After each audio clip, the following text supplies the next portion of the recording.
Have you ever been gaming or working online classes and your internet service constantly gets interrupted? First Nations Fiber is about to ensure that just won't happen again. Get ready for high speed at a new level. Click on fnfiber.com and sign up today. First Nations Fiber, empowering people through connectivity.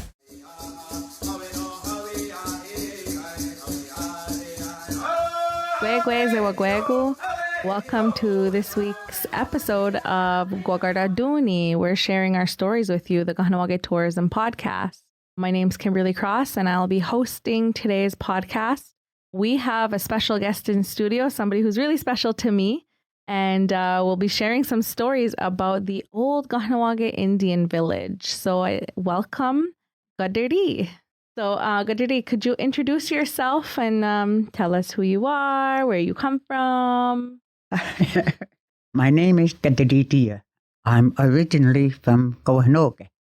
We came here in 1945, and then in 1946, my mama to go to the Indian village. I started dancing when I was 9 years old. Wow. So you were a dancer at the Indian village? Yes. What was that like? Well, at first, what it was about was when we first went to the Indian village and I seen all the dancers, so I mocked them. And my sister was embarrassed because she says I was dancing on the road. I was just a little kid. So my mother said, I'll make a deal with you. I'll make you a costume, but you're going to have to dance. Well, now I got a reason to go and dance. Never, I was dancing by myself, but now told me I have to dance for the people, like the tourists that come. Well, I got my costume, and so I says, well, now what am I going to do? That's where I met Canada, Walter Jacob. He says, it's nothing. He says, pretend there's nobody.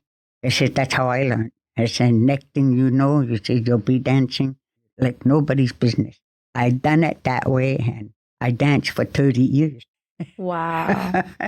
So in your family, was everybody a dancer? Well, later on, my mother and father, then my sister started at 15 to dance.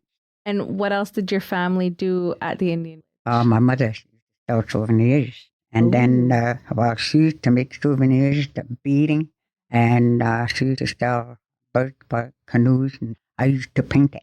So both my sister and I, my mom, we all had a lot of work to do. And she didn't believe in going to bed early either. We went to bed at 3 o'clock in the morning. Oh my goodness. Well, when she was doing her beadwork, so my sister used to help her with the beadwork. That's how come she knew how to do beadwork. But I didn't. So I done when my mother found out I could paint. I used to do all her birch bark. All the artistry on the birch bark. Yes, I used to paint, and then different design. The best ones were, the best paintings were the orange and black. Everybody loved that one. Mm-hmm. And then my father taught me how to paint a bow and arrow, a 6-feet bow and arrow. So the top, the center, and the bottom. So we have to wait 3 days before the paint dries, the rawhide on the bow. And can you tell me, like, what was it like? It was fun. There? It was fun. And on a certain time of the year, Puck and Fire used to have pageant, Indian pageant. Yeah, and then it's like a 3-day festival, like I guess. They'll cook, and we eat, and then we dance, and then there's an Indian play going on. So we done all that. So it was nice. It was a lot of fun, and we didn't mind how late we came home because my mother and father were both there. The whole family affair. Yeah. So for people who don't know, the Indian village used a business here in Kahanawake. Yeah. And huge attraction. Yeah. Experience our culture, purchase some crafts and see dancing, taste some food.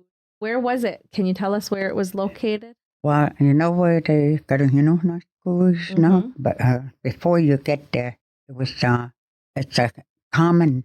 The ground belongs to the common. That's where we put our stands. And then at the beginning, we used to dance right in the front of the field. Later on, Oak and Fire had his longhouse, at the back. That's where they cleared it up, and that's where we used to dance later on.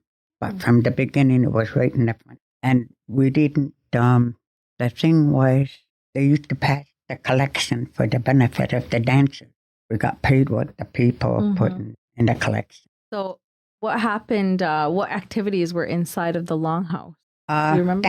Dancing. And they had museum. They had different pictures hanging in the museum, and they showed it to the people.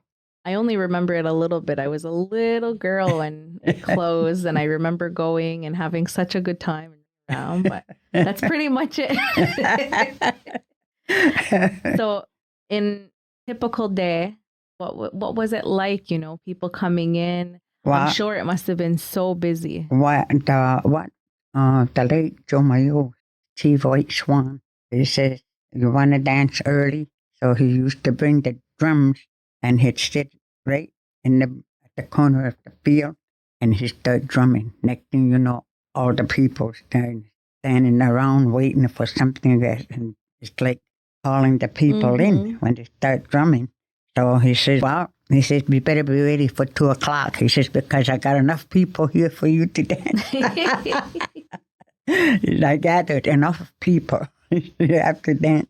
And then after we dance, the people go around. And then there was a regular tourist that came in at 4:00. This is Murray Hill, the Grey Line. So they would come in on the buses? Yes. Where would they come from? Some came from the States, and other people came from Montreal. It's a lot of people. We've known to have 5 buses, and we've known to have 33 buses. Whoa, 33. That was from the States. I said, oh my God. And they arrived at night, and Poke and Fire told us, he says, you better be ready. He says, we're going to have a lot of people today. So what he used to do, they sent somebody to collect at the gate as they came in. And one of the guys, he wasn't too tall, so he sat at the top of the outhouse. So Poke and Fire told him, he says, you pay your way in, you can come and sit with us, he says, and watch the dance. No, he says, I'm too short. He says, when the others stand up, he says, I can't see nothing. So he says, I see everything from here. And I'm sitting on top of the roof. It's pretty smart. Yeah. He found a way. Yeah. And then certain time of the year, like March, we used to go to the Sportsman Show that's in Montreal for 10 days. What happened there? Well, we used to sell souvenirs and then dance, sometimes 3 times a day. And we stayed there for 10 days. Because we get there at 10 o'clock, and then we come home at 11 night. Yeah, it was a long day. And then for 10 days. Well, there was different things going on because they call it the Sportsman Show. So there was boats and different things to see. But then a certain time, even they used to bring bears. Real bears? Real bears. And the bears, when they bring them in, they tell us to stay inside the stand because the bears sit in the hallway. Each bear has to drink 3 bottles, the big bottle of beer, before they perform.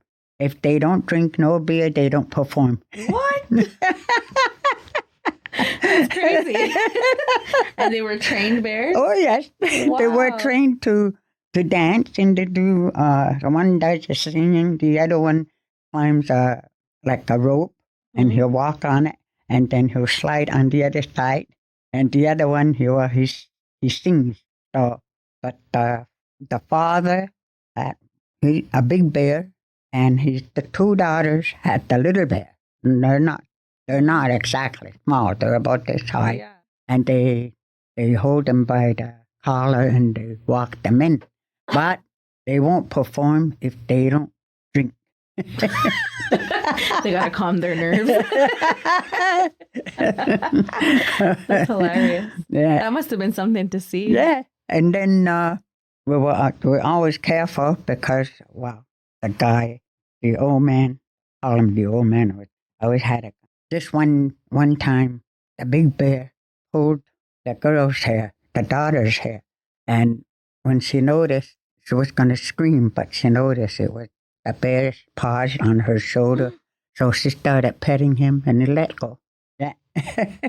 At first, she got scared, so he was going to scream. But Good reaction for that to yes. start petting it, though. Holy. So your family used to travel all over then. Yeah. I guess one of our first dance troops, in Kahnawake, that would go all over the place. Yeah. Where else have you gone? Well, I remember we've gone to different places, like sometimes just for one day, one night. And then when we were at the Sportsman Show, we were always there when the St. Patrick's Day parade took place. They always used to come pick up 3 Indians to get in one of the floats. Cool. That's fun. Yeah. I remember I was in that parade when I was cheerleading, and our team had our whole routine all the way down the street. Oh my God, fired. That was fun. So, and then at the Sportsman Show, that's where I met some of the hockey players, because a certain time they come around. And then I remember my sister and I had to go and advertise for Phyllis Street. And I remember if it might be 58 when it first came in. We had to go and save 2 guys, but but they had to show us how to do it. So we had to practice on something else first before they do it on the guys' feet. Oh, they didn't mind it. They wanted us to save them. The next day, the guy comes back. He says, "I want that dark one." Me. He says, Morris Richard is here. He says, "I want her to come and play golf with him." And so my mother said, "I'm going with you." So my mother came with me. So they showed me how to do it. After the second one, the ball right in. Oh, this is a fast learner. that's so cool. What an opportunity. Yeah. And then the next day, the guy comes back. He says, "If you want the picture, come back and he'll sign it for you." So I had a picture taken, done, and he signed the picture. Cool. Yeah. So I'm sure people used to do that about you all the time at the Indian Village, taking your picture, Yeah. getting your autograph too. I've seen some of your pictures, and such a beautiful woman, and you always had your hair perfectly done, and clothes look so nice. Thank you. My mama won't let us go out if we look sloppy. Where do you think you're going? Get back in here. So, can you tell us any stories about when you were working at the souvenir, interacting with some of the visitors? Yeah, well, it was most of the time when we were dancing, and then some of the people used to come and join us. So what we do was one line of Indians on this side, then the other line is the white people, and then we come halfway, we meet, and then the second time we pass right through, and they have to dance the same way we're dancing. And then we go we go around in a circle, so you see which one is the best one. And Poke and Fire will say, "Now you're going to have to go and dance with that." He'll tell the tourists which Indian you'll have the man or the lady has to go and dance with. And then in the olden days, when they had dancers coming from the outside, Indian dancers and Indians from the other reserve, and he would say, "There's Indians coming." He says, "When we don't want them to beat us in our dancing, so we had to go and practice." And he'll tell you which one to practice with. I used to come up 4 times. And then he'll invent new dancing. He says, okay, one day we done the scalping dance. And then what they do is, it was White Swan. Joe Mayo was the one that used to get scalped. What you used to do was you wear a wig and it's got the braids hanging here. So the lady cuts they pretend it's cut here, and the blood comes down his face.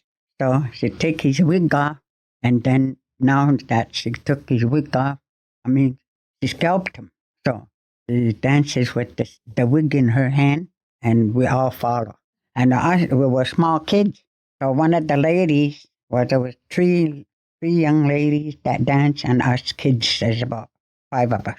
But anyway, what happened one time, Jomayo let go of his bow because he's pretending he's hunting, and we're sitting in the middle of the ground, and they're telling us stories. But you don't notice when the hunter is going around, but he's not supposed to be hunting us. But he goes around and just to see what's going on, and he let the bow go, and the arrow, it hit her on the leg, and it tore her a little bit, about this much. So she told us when it was time to dance, well, now he's supposed to be, after they scalped him, he's supposed to be laying down, he's supposed to be dead. So when we danced, we're supposed to step on his stomach, and then the lady goes with her wig and she says, oh. And then what happened was she told us kids to jump on his stomach. And he says, I don't want to laugh. And he's telling us, he said, I don't want to laugh. I said, but he said, stop jumping on my stomach. He says, I'm supposed to be dead.